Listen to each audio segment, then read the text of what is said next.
I love you too. Hello and welcome to the mystical chaos that is my channel. I am Mac, and today we're going to be talking about obsession. Specifically, we're going to be talking about the wishing willow. But before we get into all that, if you've been here before and you are not subscribed, please consider doing so, or check me out on Instagram. That'd be cool. For today's video, first of all, I'm not going to go through the entire plot of Obsession with you. That is not what this video is about. And if you're here, I trust that you've already seen it and you're just curious for a little film theory. Plug intended. I love them. So with that said, I will be spoiling a little bit of the movie because I have to talk about Bear, his mental state, his intentions, etc. in order to really dig into the wishing willow, one wish willow. I keep calling it a wishing willow, but I know it's called the one wish willow. To really dig into it, I'm going to have to talk about certain spoilers and things in the movie, okay? I am going to try to keep it pretty tame because for some reason, my practical magic video, they decided that ads were not a thing on it, which made absolutely no sense. I've long since appealed, but I'm trying to be very mindful here, all right? And I think with this conversation, I can manage to appease the YouTube gods, so to speak. First of all, y'all know we have to talk about that Bear as a character is already unfortunately deeply flawed. Is he flawed in a way that a person cannot grow beyond? Absolutely not. But he's definitely really down in a space where, honestly, given the results of the movie, I think it would take the next lifetime for him to actually grow out of the unfortunate mental state that he has allowed himself to really fall down into. That's not to say he hasn't had a lot going on. However, people have a lot going on and they're not neglectful enough to make sure their cat doesn't see another day simply because they couldn't put the lid on something that they knew would be very detrimental if the cat were to get into it. We really start the movie kind of painting this picture that sure, he is going through a hard time, sure, he's got big feelings, but also he's very self-centered and very self-interested. As to the fact that we're going to cry and be really sad when this creature is gone, but we weren't capable of actually giving the creature the care that it deserved when it was alive. Bear understands love almost as this idea of loving the idea of things. It doesn't really bode for the wish later, as we see as the movie goes on. Before we get into the actual one wishing will, or there I go. Now I hybrided them. Now I created a word. Before we get into the one wish willow, let's talk about the actual Green Man store because it's one of my favorite stores out here for those kinds of goods. Particularly, I love their herb wall. The Green Man store is pretty fitting. I'm not sure if the people who have already made excellent commentary on this film knew that the Green Man is an actual store. I've seen that a lot of them have talked about the symbolism of the Green Man and all of that, which I absolutely love. And I would be very curious to know if Barker intended for the symbolism of the Green Man to kind of come into play in choosing the Green Man for that set. Even if it wasn't intentional and they just really enjoyed the Green Man and their setup, I do think that the Green Man symbolism is pretty apt. I mean, he's basically a man that's made to look like a tree, if not a man made of a tree in most depictions. We've got this tree man, and we're being led to the one wish willow. I do believe there's a Green Man legend that I'm unfortunately not versed in, and I'm gonna have to get versed in. However, the Green Man does pop in to one of my favorite fantasy series, The Wheel of Time. The books. Let's continue. Let's talk a little bit about the willow tree. I love when I go to see films and they read the tarot with both arcanas, or they seem to know what they're talking about when it comes to the spiritual aspects. And in this case, I really love the choice of the willow bark. It's so interesting because so much of the craft of the witch kind, the lore has been twisted for it to be scary and all kinds of things. And I imagine that the willow was one of those things that became scary for a time because it was very loved, and it still is very loved by witches. The willow is very powerful. It's a sign of wisdom. It's a sign of healing. It's a sign of power. I think of Grandmother Willow from Pocahontas. She's always offering great wisdom. She's got a lot of patience, but also when it's time to be girl, run, do the thing, she's like, girl, run, do the thing. So there's a quiet power in the willow tree. Also, for those of you who don't know, willow bark ended up being a key component in aspirin. Willow bark has been used over time to heal the body. It's really interesting that an object that comes from what's perceived to be quite a sacred tree ends up creating such like a genuinely cursed situation. So with that said, the willow tree is a very interesting choice, but I kind of enjoy the choice too, because I'm getting to this point of what I actually think that the One Wish Willow is, ready for the film theory, so to speak. I believe that it's a net neutral portal.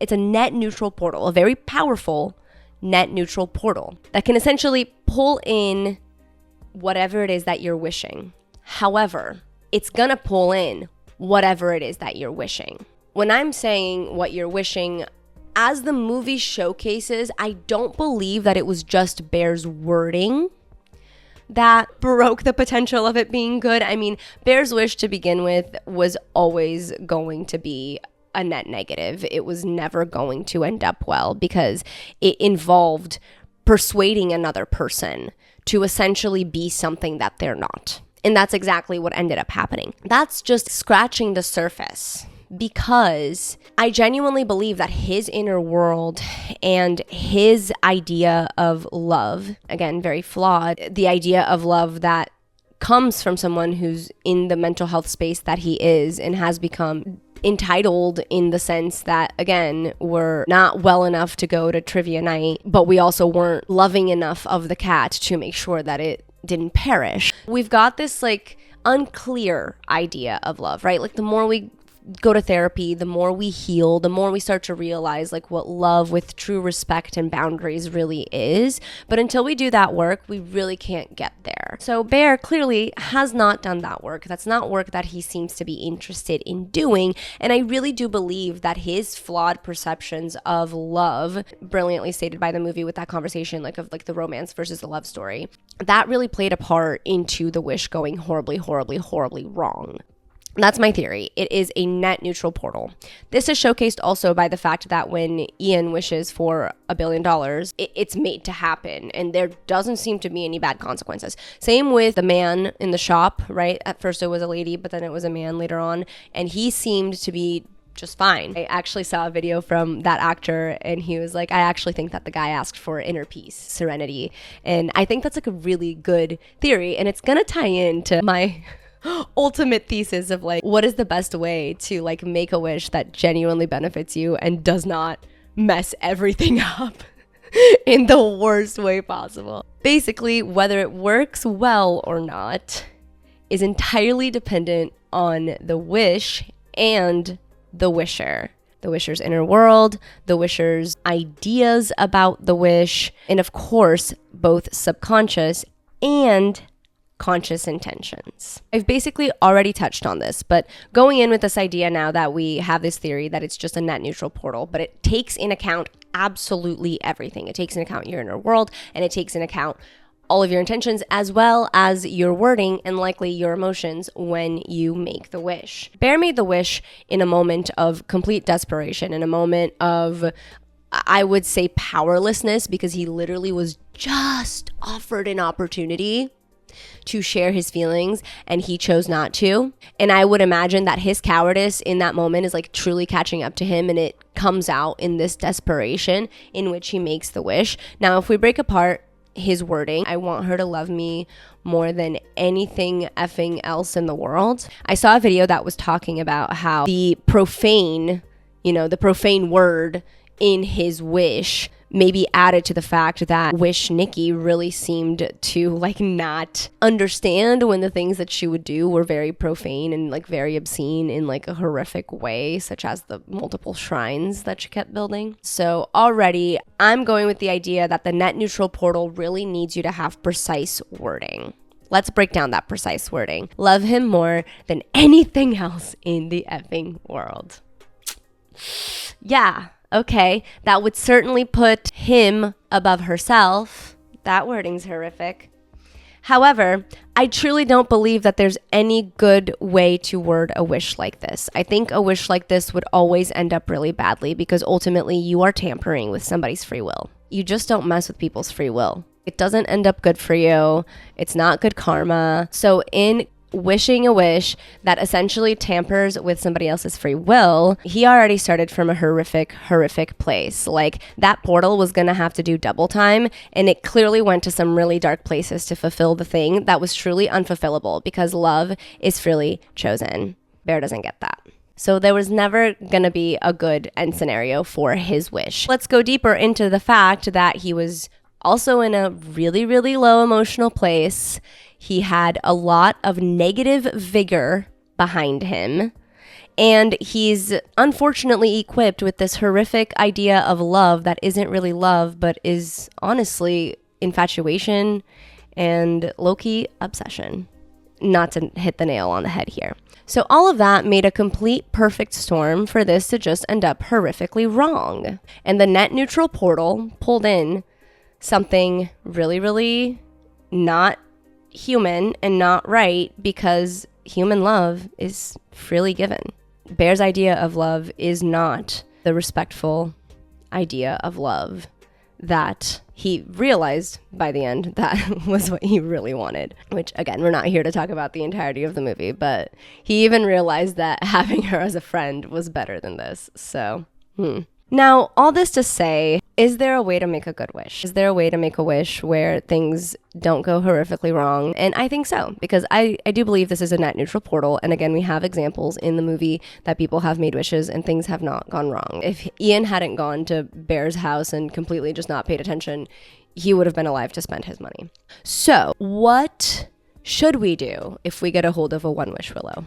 What are the instructions to make sure that our wish goes well? I will say, I did see Film Theory's video about this, and their theory kind of lands in the same place as mine. However, their theory really inspired me to think about like what the thing actually is, and I came up with this idea of like the net neutral portal. If it is a little bit similar, I'm aware, but those are like my contributions here. I do agree with them in the sense that they suggested that like you write everything down so that you have your wording just exactly right. But I believe that you need to go further than that, and you genuinely need to have like crystal clear intent, like really self-reflect, really investigate if your subconscious and your conscious mind are both totally on board with it, and then go ahead and like figure out the best wording possible. The one wish willow is kind of like how I perceive love magic. People think of love magic and they think of like the coercion spells in practical magic, but love magic can be really lovely when you use it upon yourself, when you use it upon like having a loving relationship with your life, with your body, with your home, etc.